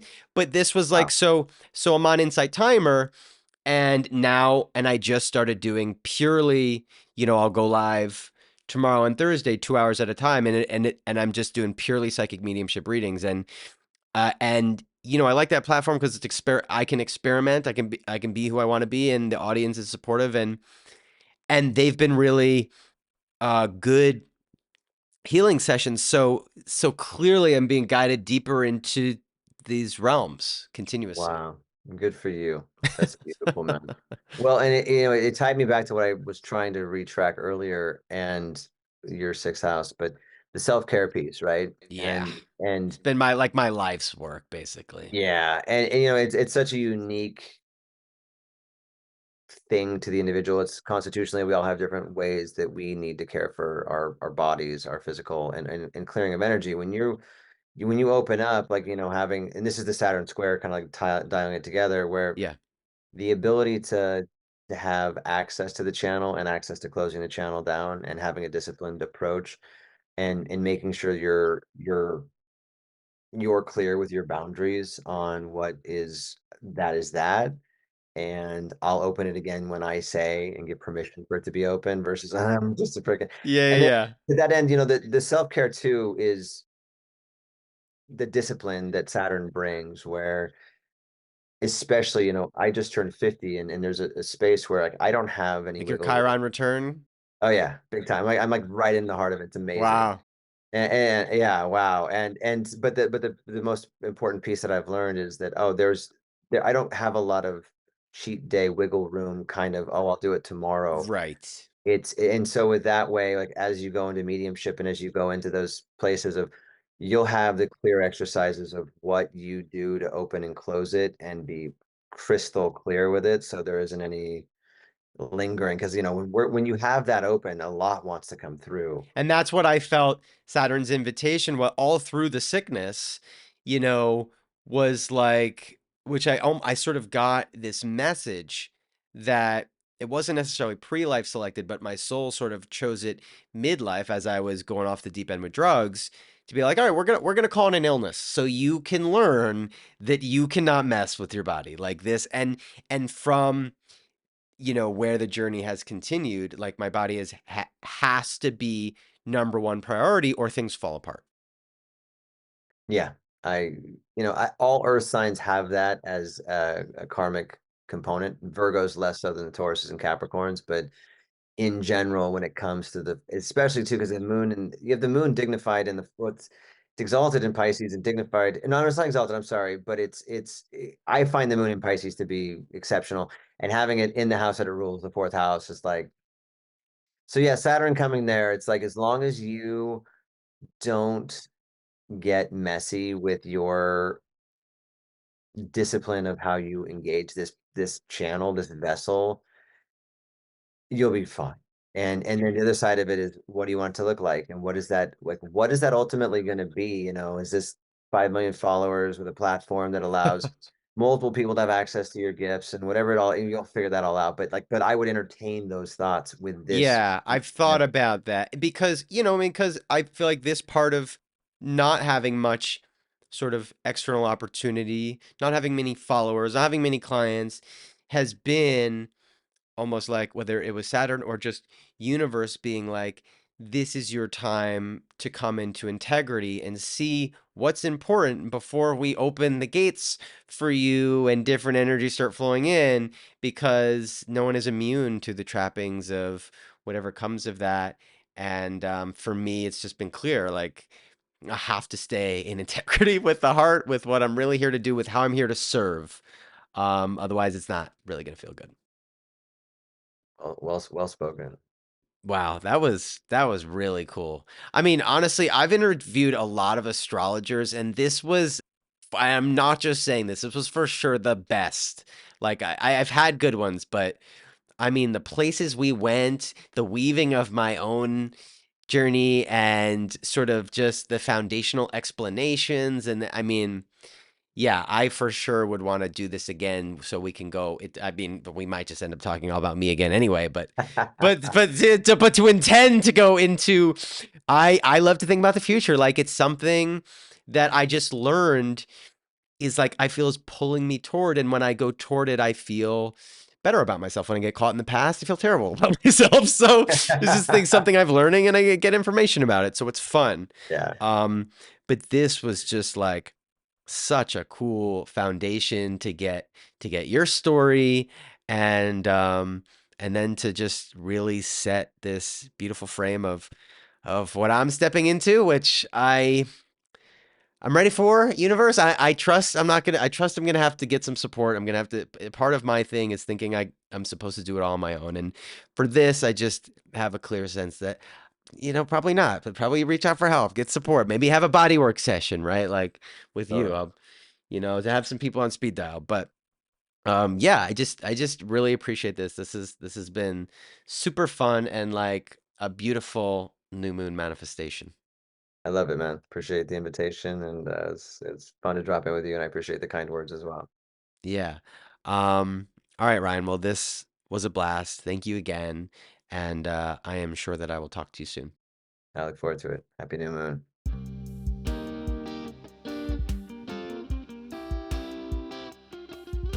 Thanks for listening. If you liked the episode and would like to support the podcast, please subscribe and leave a review anywhere you listen. And if you'd like to connect further, feel free to reach out on Instagram, my website, or my Patreon page at patreon.com/Dr. Daniel Atkins, where for $5 a month, you can gain access to all sorts of exclusive benefits and offerings for the Be the Vessel community. This includes live channeled events, a new healing series podcast, and more. Until then, may you be the light, the frequency, and the vessel for your highest vision.